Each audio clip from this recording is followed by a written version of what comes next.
Assalamualaikum warahmatullahi wabarakatuh. Perkenalkan, kami dari kelompok 13 ingin mempresentasikan hasil diskusi kami berupa proposal proyek yang berjudul Implementasi Cloud Computing untuk Meningkatkan Layanan Bisnis UMKM. Kami beranggotakan 6 orang. Yang pertama Aldo Aleyandra, Diana Bia, Dava Rehan, Fatimatul Azhara, Adi Yasar, dan Muhammad Fauzan.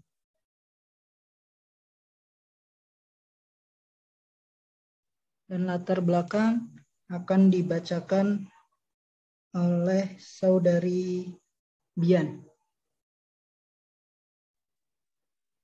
Latar belakang. Permasalahan diperoleh dalam sistem aplikasi jaringan. Apabila ada sesuatu perubahan program aplikasi internet pada server jaringan lokal,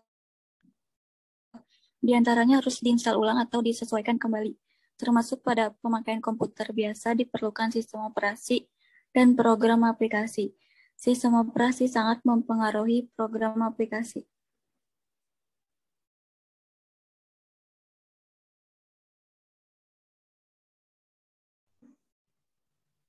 Masuk ke rumusan masalah. Bagaimana cara mengatasi permasalahan dana untuk membangun infrastruktur yang memandai? Kenapa permasalahan ada pada dana? Seperti yang dijelaskan di latar belakang, bahwa sistem operasi sangat mempengaruhi program aplikasi. Dan tidak semua pemilik usaha mampu membangun infrastruktur teknologi informasi yang memandai, karena membutuhkan anggaran yang tidak sedikit. Lalu, solusi apa yang bisa diberikan? Untuk mengatasi permasalahan ini, perlu adanya inovasi yang bisa menjadi solusi, sehingga proses pengelolaan usaha bisnis menjadi lebih baik dan termutu.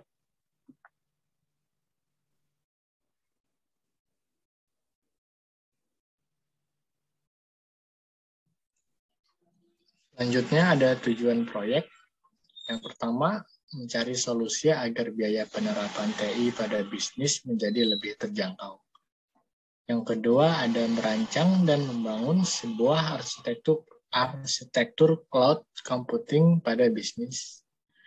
Yang ketiga, mengimplementasikan sebuah arsitektur cloud computing sebagai media layanan bisnis. Selanjutnya, membangun CMS e-bisnis sebagai media meningkatkan layanan.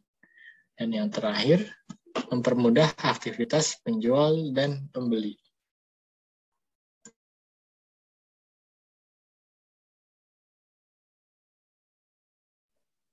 Lalu bagian manfaatnya yaitu memudahkan pelaku UKM untuk berinteraksi dalam kondisi apapun, asalkan jaringan internet tersedia. 2. Memudahkan penjualan. 3. Biaya operasional dan pemasaran yang lebih murah. 4. Transaksi yang lebih mudah.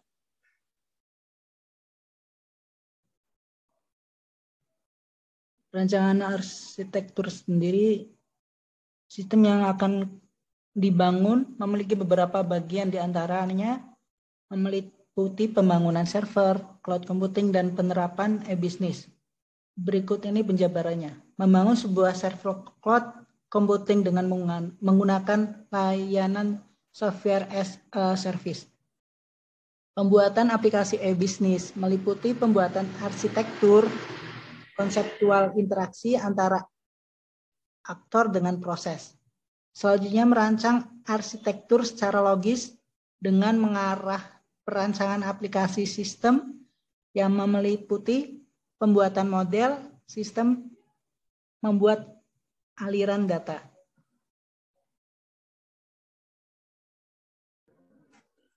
Di sini ada estimasi kebutuhan cloud yang akan dibangun. Kita menggunakan AWS Pricing Calculator, jadi yang mana kalkulator ini bisa kita tahu bagaimana spesifikasi yang kita butuhkan. Mulai dari region kita ada di mana, misalkan kita di Jakarta, berarti kita ngambilnya di Jakarta, Asia Pasifik. Kemudian bisa pilih advanced estimate atau quick estimate untuk estimasi cloud yang kita butuhkan. Kemudian ada spesifikasi mau operating sistemnya seperti apa, Windows Server atau Linux atau Red Hat dan sebagainya. Kemudian tipe yang mau kita bangun apa, dari CPU-nya berapa octa-core, berapa core, atau memorinya berapa giga, dari GPU-nya juga berapa giga, kecepatan network-nya berapa gigabit atau berapa, kemudian kuantitasnya, kemudian utilisasinya bisa kita atur dari jam atau hari.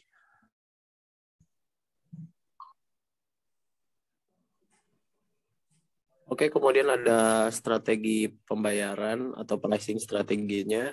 Di sini ada pricing modelnya, yaitu EC2 instant saving, compute saving, standard reserve instance, convertible reserve instance, atau on demand. Jadi dari kami kita memilih standard reserve.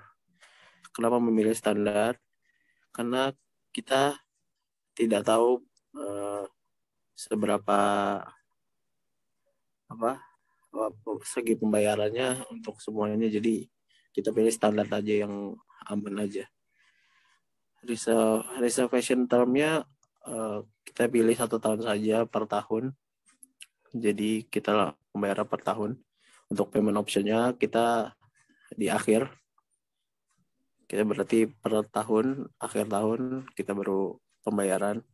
Kemudian ada Amazon Elastic Block Storage, atau kita bisa sebut ya kita mau berapa storage yang kita butuhkan, jenis storage-nya misalkan SSD, jenisnya apa, atau misalkan HDD bisa, atau yang lain.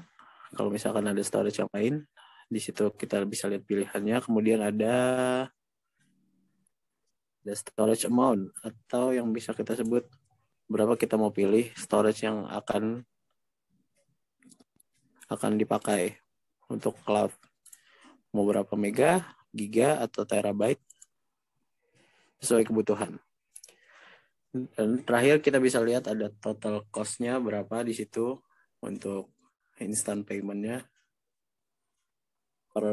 Dia pakainya dolar di sana ya.